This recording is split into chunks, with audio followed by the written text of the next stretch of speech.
What looks like a peaceful view today was once the scene of the greatest storm in history.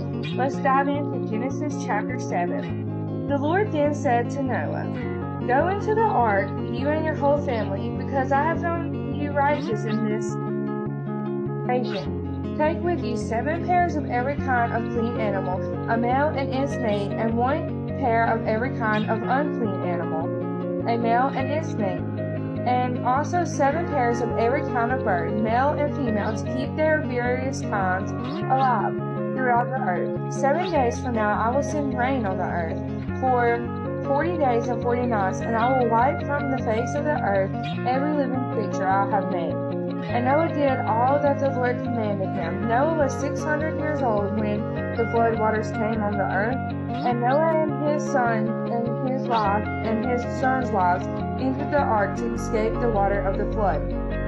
Pairs of clean and unclean animals, of birds, and of all creatures that moved along the ground, male and female, came to Noah and entered the ark, as God had commanded Noah.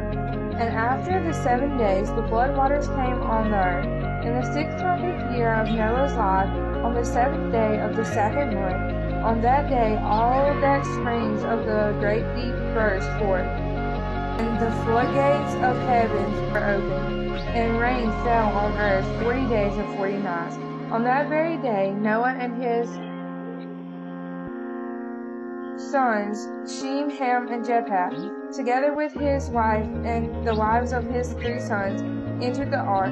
They had with them every wild animal according to its kind, all livestock according to their kind, every creature that moved along the ground according to its kind, and every bird according to its kind. Everything with wings, pairs of all creatures that have the breath of life in them came to Noah and entered the ark. The animals going in were male and female of every living thing, as God had commanded Noah.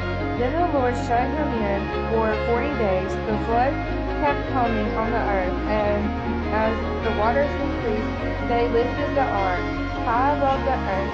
The waters rose and increased greatly on the earth, and the ark floated on the surface of the water. They rose greatly on the earth, and all the high mountains under the entire heavens were covered.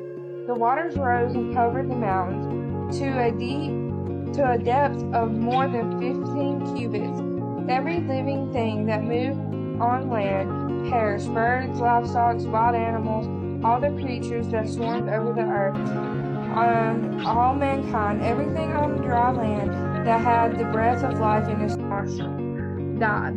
Every living thing on the face of the earth was wiped out, people and animals, and the creatures that moved along the ground, and the birds were wiped out from the earth. Only Noah was left, and those with him in the ark.